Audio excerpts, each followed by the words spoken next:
Assalamualaikum warahmatullahi wabarakatuh. Perkenalkan, nama saya Mardia Aulia Rahman Lubis dari Prodi Sistem Informasi Geografis Angkatan 23 dengan NIM 23 garis miring 513607 garis miring ASPI garis miring 22236.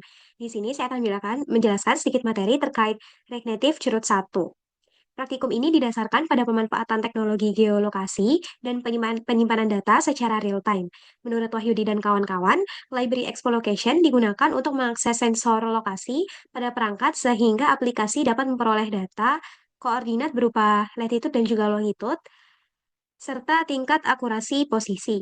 Sementara itu, Firebase Real-Time Database berperan sebagai basis data NoSQL yang mampu menyimpan, memperbarui, serta membagikan data secara langsung tanpa proses pemanggilan ulang sesuai yang dikatakan oleh Hasibuan dan kawan-kawan. Integrasi dari kedua teknologi ini sendiri membuat aplikasi mampu mengambil lokasi pengguna dan menyimpannya ke server secara otomatis dan cepat.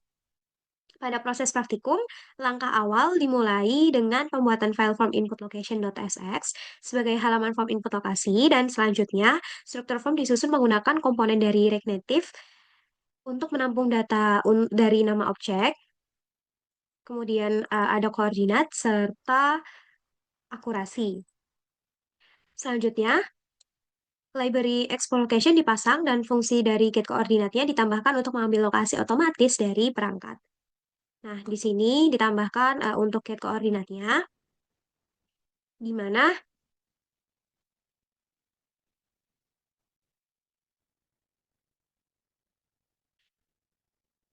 tahapan berlanjut pada konfigurasi Firebase, di mana proses inisialisasi aplikasi dan pembuatan fungsi penyimpanan menggunakan push agar data form dapat masuk ke dalam database. Di sini ditambahkan fungsi push-nya yang sebelumnya diimport terlebih dahulu dan tahap akhirnya akan mencakup pengujian form, pengecekan data pada Firebase, serta integrasi tambahan untuk menambahkan rute Google Maps berdasarkan koordinat yang tersimpan.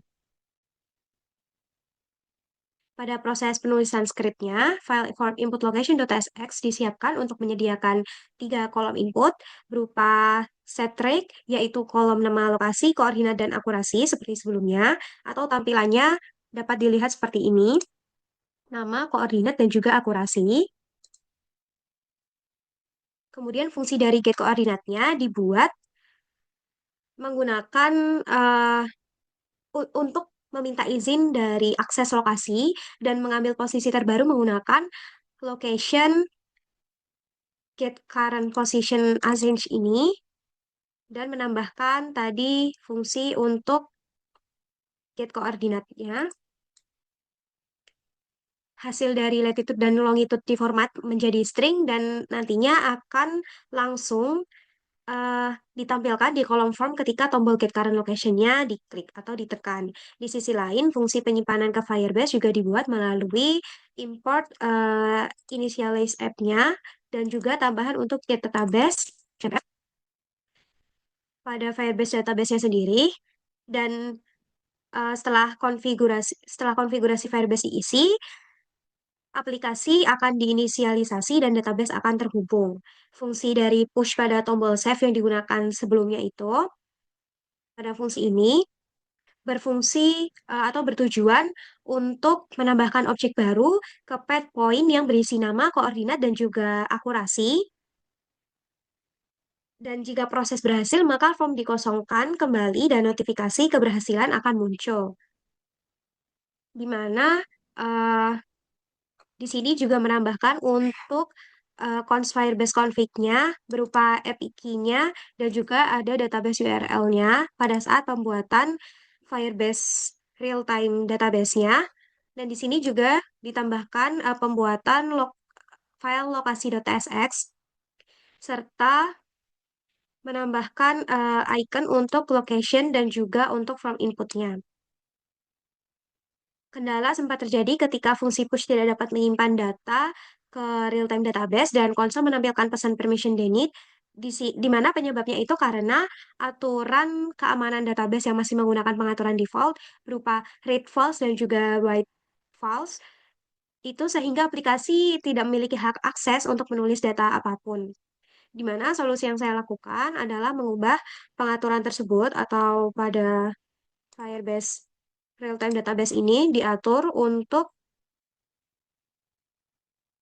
read-nya menjadi true dan juga write-nya menjadi true. Setelah aturan disesuaikan, proses penyimpanan data dapat berjalan dengan lancar tanpa adanya error.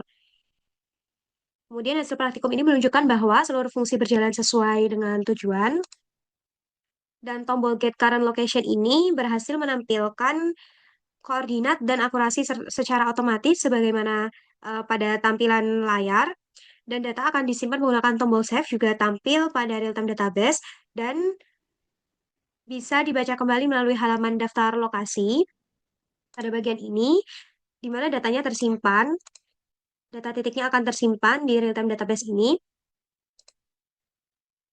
dan ketika salah satu lokasi ditekan atau diklik, maka aplikasi akan mengarahkan pengguna ke bagian Google Maps untuk menampilkan rute menuju titik tersebut. Dengan demikian, seluruh rangkaian proses mulai dari pengambilan lokasi, penyimpanan, penampilan data, hingga integrasi rute Google Maps telah berjalan dengan baik dan sesuai rancangan. Saya akan mencoba untuk mendemonstrasikannya di sini, penambahan menggunakan form inputnya dan menambahkan koordinat serta akurasinya juga. Kita langsung save saja dan akan tertambah pada bagian lokasi. Ketika kita klik, maka akan beralih ke Google Maps untuk menampilkan rute dari lokasi terkini kita. Berhubung saya mendemonstrasikannya menggunakan laptop, maka untuk lokasi terkininya kurang sempurna, sehingga harus saya tarik dulu seperti ini. Nah, ini untuk rute terbaik untuk menuju ke tempat yang tadi telah ditambahkan pada form input. Dan setelah ini saya akan mencoba untuk mendemonstrasikannya menggunakan aplikasi Expogo melalui HP Android, di mana pada aplikasi ini ketika kita klik ke bagian Google Maps, akan menampilkan rute dari lokasi terkini kita secara sempurna. Nah, seperti ini demonstrasi melalui aplikasi Expogo dengan HP Android. Sekian dari saya, kurang lebihnya mohon maaf. Wassalamualaikum warahmatullahi wabarakatuh.